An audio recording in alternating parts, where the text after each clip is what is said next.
Hi, I'm Andrea Munoz, and you're watching Two Mics Up.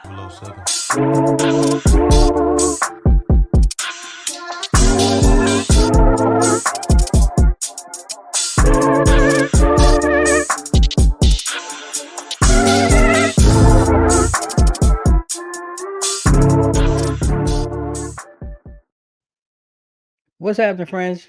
It's Monday. It's your man, Dame the NYDC. This is Two Mics Up, and we're back with a brand new episode. And tonight, I feel like, unstoppable. For some strange reason, this feels like an unstoppable force this evening. And I'm saying that in reference to our guest. We had a little conversation backstage before we started tonight. And, sometimes life likes to throw us curveballs, and kind of try to get us off centered. But tonight's guest, you'll see, her amazing smile, her energy, uh, has that unstoppable force of energy, if you will. And she's made it through some of these curveballs over the last few weeks. She's here with us tonight, and I'm just honored. And without really going into further, ado, I'm going to bring to the stage and to the other mic tonight the unstoppable force, Andrea Munoz. Andrea, how are you doing this evening? Hi, I'm very good. Thank you for inviting me. Excited to be here with you and to Oh, talk to you. I'm excited. And before we really get into anything, I really want to allow you to take a few minutes because we really want to know who the person Andrea is when she's not, with that glowing smile in front of the camera, TV. Who is she when she's just really just sitting back, relaxing, and just enjoying some personal quiet time? Well, when I'm alone, no, not alone. I mean, I like to just. I mean, just like the regular things. I enjoy watching a lot of good stuff. I feel because I'm in this industry, like watching good, like watching TV and watching movies is a thing that you spend a lot of time doing. Hmm. So yeah, I like to watch movies. I like to read. I like to write. I like to very easy. Like I like to work out. I like going on hikes. I love nature. So I'm pretty chill. Nothing too Pretty crazy, good. but not staying Eh, too much at home. I don't like staying at home. I can, so I have to say for those who don't know, we hear the accent. So give us a little background of where you're originally from, and enjoying those hikes and nature is probably has to be a natural part of your upbringing. Yes, I'm from Colombia. I was born and raised in Cali, Colombia. So yeah, like nature over there is very important. So Very important. we're yeah. So I think that was part like I was brought up like all the time going camping, going outdoors, like being in the outside. So maybe that's why I like go hiking so much. But yeah, I'm from, I'm from Colombia. I was born and raised there. I moved here 7 years ago. So Wow. yeah, that's why you hear the accent. So what was that transition like then, Andre? Like, coming from Colombia and then coming here to the States, like what was that transition for you? Like, was there a bit of like culture shock? Were you in awe of things, or had you as a child come back and forth and visited, maybe having family here in the States? I don't have anyone here. I moved here by myself. Wow. Yeah, when I came Oh here, I came wow. by myself. Yeah, and honestly, I am a person that adapt very easily to Okay. people and stuff. Like I love different cultures. I love like so it never was a problem for me to do it. Also, I Mm. moved straight to LA, and Los Angeles has a Okay. big like Latin community. So Hmm. for me, it was very easy to have the experience of having the American like knowing like the American culture, but also like always having like it was like Latin people like have my back in the sense of like if I wanted Yeah. to eat like Latin food, I would have access to it very easily, very Yeah. authentic, like Latin places, like Latin people. So Hmm. it wasn't that hard for me. Honestly, it was. Good. I love it. I love California. I love. So I it was. I enjoy it. It wasn't hard for me at all. It's been a whole Right. adventure. But even talking about adventure, I love that. I love her. I love your energy. Speaking of adventure, right? And I think for those who don't know, and it surprised me, really just kind of diving into you, in your background and Right. really how you got into acting. You really got into acting really at a very awkward time. Like that was like during the pandemic, if I'm correct, right? Yeah. Well, yeah, like I had a I have I like, in Colombia I studied psychology, so I have a degree in psychology.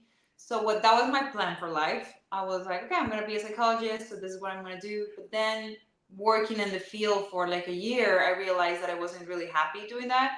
So I was like, I always wanted to be an actress. So I decided, Mm, you know what, I'm gonna be an actress and I'm gonna do it in the States. I'm gonna move to LA and I'm gonna do it. I moved here in 2018 to go to okay. school. So I came here as a student. So whenever I started like having like the opportunity to work as an actress when all my paperwork was like done, it was 2020. I got my Wow. green card, my permit, my like to be allowed to work in the state in February of 2020. And then a pandemic came. So I was like, Wow. oh no. So what was that experience like? And not to say like you were like on the verge of starting, and then having to kind of put it on pause, right? I guess if you will. Yeah. What was that like for you? Were you able to expand and continue to work on your craft, or like what did you do like in that little swing of time? In preparation. Were you going on auditions, or what was that like for you Before the pandemic or during the pandemic? during the pandemic? So yeah, when the pandemic like came, I thank God I already had an agent and everything. But so for actors, everything stopped. So what we did was Mm, like it was a lot of acting classes. So okay. yeah, I kept working on my craft. I could like a lot of casting directors were like sending us like auditions like just to not something real, but like let's do monologues. Let's see actors there and like what are you guys doing? So Hmm, we were sending a lot of those things during the pandemic. And then, like by June or July, everything started picking up, and that's when I started auditioning again. okay. But yeah, I think it was a moment of like getting used to what auditioning was gonna be after the pandemic. Because to be honest with you, I've never had the experience like other actors to be in the room with the casting director. Mm. I Oh, okay. have done everything by self tape. So yeah, I was introduced to the business that way. So, and I'm not gonna lie, Wow. like sometimes I feel like a little bit scared, thinking like, what if one day I have to be in the room with the casting director because I've never done Right. it before. Everything has been like this, you know? Wow. Wow. So you actually though, if you had to through that process, you really the game because you came out really with your first, major role, with Bullet Train, right? Yeah. And you working with like the likes of Brad Pitt, Sandra Bullock, my man Bad Bunny. Like, what was that like for you to, fully be on set, like your first day? Like, what was that like for you? It was a little bit overwhelming. Because when I auditioned for it, I was absolutely sure I wasn't gonna get it. I was like, I mean, this is a production with Brad Pitt. I don't think this is for me. I was very new in the business, so there's a lot of like talented actresses, Latinas that have more experience. So I was like, I'm gonna just take this as a showcase and the opportunity to Mm, this casting director to see me. So I did it like that. When I booked the role, I for a lot of months I thought that they made a mistake. I don't know why I thought that. I was really? like, yes. I was like, I think Really? they're gonna mistake and they called the wrong girl. And I'm gonna show up instead and they'll be like, who are you? But it wasn't like that. Wow. Um, the first day I went on set, it was it was a wonderful experience, to be honest. Like to be my first project ever. Like I work in short films and stuff like that, small production, but this to be a big production, and they treated me like I was just one of the stars. You know, like Wow. they, in the sense not only because they pamper you as an actor, but also like treating me like I was a professional actor, and that they were like they trust me And so that much. made you, did that validate you too though? Like, did it finally work through your head? Like you actually belong there? Like you earned that and you deserve the role to be there, that spot? 100%, yeah, because you see the director and the producer and your cast partners just being with you. I think I don't know. It was just like what you're saying. Like at that moment, I was like, okay, yes, I belong to this place, Yeah. and apparently you're doing a great job because they're interacting with you as you're one of them. So that was Wow. it was a great experience. Yeah. So in that experience, like your character, you played Miss Wolf, right? Yeah. And your husband, very very famous gentleman. But Yeah. what was like? What was it like? Getting portraying Mrs. Wolf, and then having on scene interactions with your husband Bad Bunny, and like what was that like? Because you two probably are a fan to a degree. Like you're probably like Right. a kid, like But then now to be able to act and be in a role with someone that you're a fan of, what was that Right. experience like? It was so much fun. Like you say, I was a big fan of him. Like I love his music. Like every Latina out there, like I Right, dance right, to his music. I sing to his music. So right, I love his art. You know. right. When I found out that sorry, when I found Hmm. out that I was gonna be with him, and I was very excited, very nervous because I mean he has more experience in the field. I don't Right. know, like I mean he's a singer, but it's also a performing art, so Hmm. he had more experience than me. And but whenever I got a set, he was one of the people that made me feel very that I belong there. Wow. All right. So Awesome. that was very nice of him. Like he was like always like actually in a way that making me feel like I think you know better than me than this. Like I'm a singer Hmm. and you're an actress, and it seems like you've been doing Right. this for a long time. So that I really appreciate that because he definitely gave me the confidence to think like, okay, maybe I'm doing something right because if he feels that this is like if I'm like a fish in the water, then Hmm. I might be a good actress. Well, I believe you really shined in the movie. You really shined in the role. You really stood out, especially to us. And like I said, it was a pleasure for us to be able to have you come on and just talk about it. And I'm curious to know, just like on set, like like you said, being a fan of his on set, and was he going from actor to entertainer? Like, would he sing on set? Or like were there different type of vibes and different things going on that made is there a story or something that you can share, that happened on set? To be honest with you, no, he was a No? pretty normal guy. Yeah, he was like Wow. I feel like Really? for that wasn't something that I also like I was very like kind of like calm me down being on such a big set because Right. for me it gave me the impression that he also felt like oh this is a really big set with like an American production, so we were both like it seemed like we're having the same experience of like oh we're in a big set with this big producer and Okay. this big director, so we were both like so ready to listen and so like very focused on what we were doing there that there wasn't a moment to distract with the fact that he was this famous singer or anything like that. He was just all the time trying to listen to the director, like trying to communicate with me like what we needed to do to make it look as natural as like what As they possible. wanted at the end, what David, the director, wanted at the end. So yeah, I think that he was just completely regular, very nice guy. Wow. I was expecting him to be on set performing and having a great old time. But I mean, hey, Not at you all. know, but this is the beauty of it. Like when you get to find out, like you said, we as fans, we watch you. And I say it all the time. We see the glitz and the glamour, but you guys are just regular people too. At the end of the day, you just want to Yeah. have just some regular things, enjoy life just like we all do. So I mean, that's really great. So what we're going to do, ladies and gentlemen, we're going to take a quick pause for the cause. We're going to go ahead and thank our sponsors, who allow us to sit here and talk to the unstoppable Andrea Munoz. And when we come back out the break, we're going to ask Andrea about some of the roles that she's played, if any maybe resonate with her, how she prepares for a role, and all of those good things. So don't go anywhere. We'll be right back as soon as we come back from the other side of the break.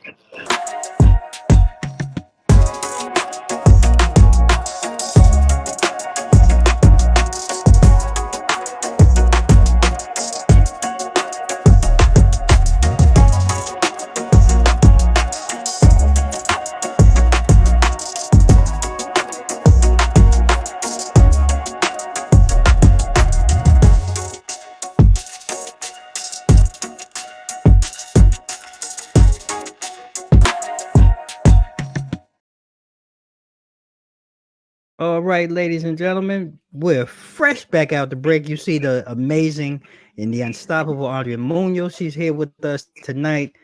We've talked about, Andrea, where she's from, got a little introduction about her role in Bullet Train. Super, it was a fantastic movie. If you haven't saw it, go out and watch it. Enjoy it. It was a great movie. But now I just want to switch lanes for a second and really talk to Andrea about, you've been in a couple of, you've been in Bullet Train. You've also been in, well, I think it was Pam and Tommy, Ambrosio. I'm sorry. And just curious, like in those roles, any character that you've played, like, is anyone that really resonates with you more, maybe more than any of the other ones that you've played? And if so, how does it resonate with you and why? Well, last December I had to play a role for a short film with a group of women that they are so talented, and it is a short film that is going to be presented in Sundance Festival and like some festivals here in the United States, hopefully internationally too. But that Okay. role, I really really like. I mean, she was a young woman and she was an immigrant and she was like also like trying to fight for whatever she wanted to accomplish here in the Mm, States. So so definitely I feel very identified with, like, when I was preparing for that role, like I have like my coach to help me with it, and he working on it, he was like, there's a lot of her, like of you and her, no, of her and you. mm, You understand what I'm hmm. saying. Yeah, I do. So that was definitely a role that like I really enjoy like playing, Hmm. and I mean, we share a lot of things. We she moved to this country alone, and she Right. is also like trying to find her independence here, Mm, hmm. and a lot of more personal things that this character had that I really identify with. Right.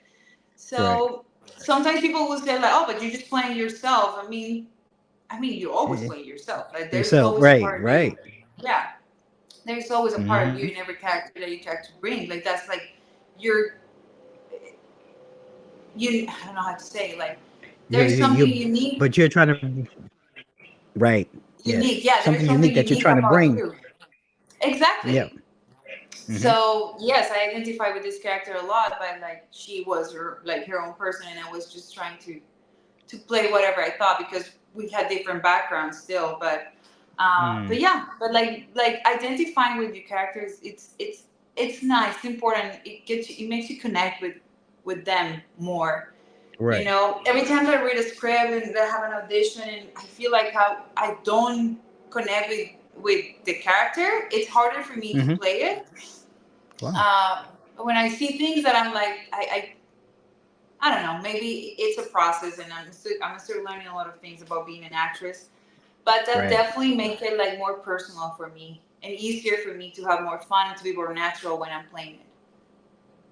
And that's what I was going to ask. 'Cause it sounds like, cause like in your preparation, like when you read your scripts, like when you're reading, are you looking for that identifier or that connection that really sets that spark for you, to Mhm. be able to play that character? And when you find that spark, like you talk about this last character, you know, how did you really dive in further to actually prepare, if you will, to be able to bring her to life? You know, I mean, you already identified with the spark, but what was the Yeah. preparation for you like to bring that character to life?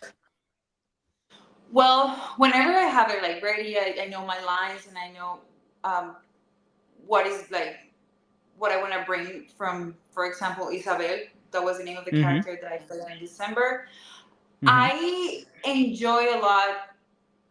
Like I feel like um, what happens in a scene is it's from two people. If it's like, I Right. mean, if it's a scene alone, it's gonna be just me. But all my scenes were with a scene partner, Mm-hmm. so I like to leave it right in the moment with that person.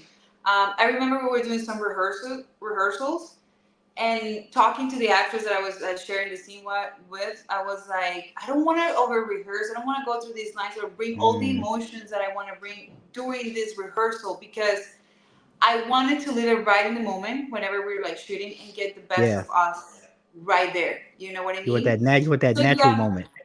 Yeah, there's a lot. There's preparation in terms of like like knowing your lines and like Mm-hmm. like maybe having like the like your why am I having so much trouble remembering these words? It's okay. Take your time. Like knowing where to go, because Like where you going to obviously, stand, where you're standing, where you're going to be at on set yes, and different yes, things. Okay. yes. But when it's about emotions, I Mm-hmm. rather to react a lot of what the other actor is giving me, Mm-hmm. and to bring whatever I think that it feels. Also give that person to react with. You know what I mean? But I Yeah. feed a lot from the other actors and what they're bringing to me, Mm-hmm. and so yeah, I like organic things a lot. You bring up a question like something that I'm curious to know. Like, how sometimes you watch films and I don't know, you see two people acting, but you don't see any chemistry, right? Like Correct. so for you, like have and not to be specific, but like how do you generate that chemistry? Because some scenes require a little more uh electricity, a little more spark, a little more fire. And from listening, you like to be very natural. Like you said, you don't like to Yeah. over rehearse. But how do you develop that chemistry so that we as the audience really say, oh, it's believable. Like you're really selling it. So how do you prepare or go through that process? I feel that it's very important to find something to connect with the person that you have in front of you. Hmm. Um, um, Sometimes some actors they get on set so disconnected, thinking about the lines, how they look on Mm. camera, how this and Hmm. that, and they forget the person that they have in front of you. Right. Like when we talk about chemistry in the camera, it's about that. Like how much effort am I putting to connect with you, Yeah. to be Yeah. with you right there as a human? Like Right. look into each other's eyes. That helps a lot. Right. That helps a lot for me when I'm Yeah. like not getting distracted with the things that are going on around, but like, to look at you in the eyes and Right. be there with you. Right. That definitely brings an energy that Hmm. you can see through the camera. So yeah. True. True. I mean, and like I said, I guess watching you like Bullet Train and different things, you had a very we were very connected. It was very believable.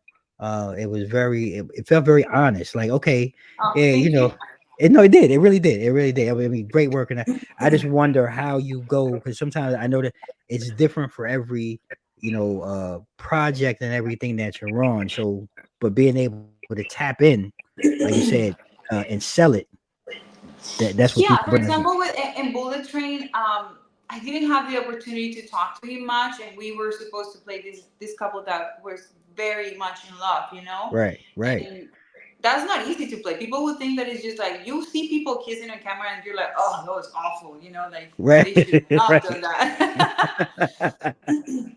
So definitely, when I was there and set with him, we were put together on set, and I will try to talk to him a lot about just regular stuff and trying to get him in a point of relaxation and to me to relax Yeah, with him because we're right, going to be kissing a lot in this scene, so right. we couldn't be tense. We have to be like comfortable with each other. So I think I'm good at doing that with people. I always make people feel comfortable around and to Mm-hmm. feel like, that there's nothing to worry about. And I feel like that was what I chose to do in that situation because I was like, okay, because we were thrown on set. I think one of the first things that we did, like, okay, you guys got to kiss.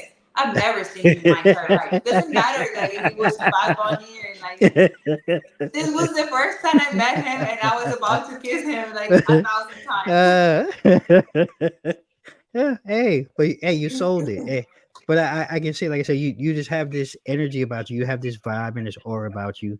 You're very comfortable. You're very comforting, and I know really, I can see, you're a sweetheart. Just from talking to you. Thank you. And it does come across. And I just want to ask too. Then just kind of on the flip side of the industry, like 2024, we've kind of started off with a bang. We've seen a lot of I don't want to say a lot, but we've seen some negativity in the industry, like with the Taraji P. Henson and the Oprah situation. And then we've seen Cat Williams coming out, opening up about all the other comedians and different things. I know. And I'm just curious for you. I mean, I'm not really allowed into it, but I mean, it's been in the news so much. And I'm just curious for you, like in your opinion, as 2024 continues, do you think this type of, I guess, news or conversation will continue to be the norm, or is this like just one of those things is a blip in the radar, and then things will kind of smooth back out and just will be back to like a normal cycle, if you will? Um, were these situations about exactly what? Well, when people just kind of just spinning news, things that used to be in the past never really talked about, and never really given the, I guess, the light of day that is given now with social media and everything just being so in your face and the negativity about it. Right, I'm just right. wondering, is that, do you think that's going to be the norm for the rest of 2024, or do you think maybe things will just this will just kind of fade back into the sunset, if you will, and we'll kind of go back to a normal news cycle? I mean, I'm not sure. I mean, like the problem right now with like the whole social media and like show like everybody now has a like there is always a way to put something out there. You know what I mean? Like Hmm. before, Hmm. the access to information was very limited to a certain Yeah. group of people. But right Yeah. now, everybody can do it. So Yeah. there's so many things that are out there that we didn't spoke about before, Hmm. and for good or for bad, they're gonna be out there. I Yeah. think we've seen this since like it's been like I don't know how many years of that. So many things are coming out of Yeah. things that happen on set, the things that happen Yeah. like in this industry that are Yeah. so that have made some artists uncomfortable and Yeah. that has ruined so many careers or like True. like uh, for female and male. True. um, so I think it is important to manage the information the right way. Like Hmm. news Hmm. can be very I don't know what's the word like.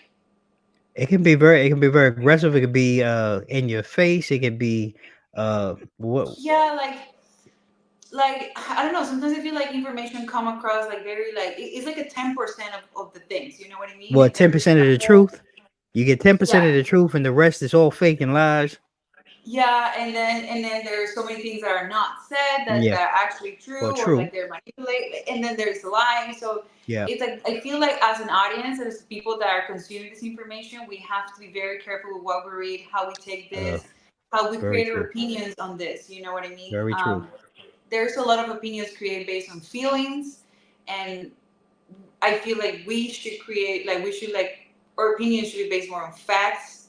Yeah. Um, it's never gonna happen Yeah. because Well, you humans do. are just like that. That's so true.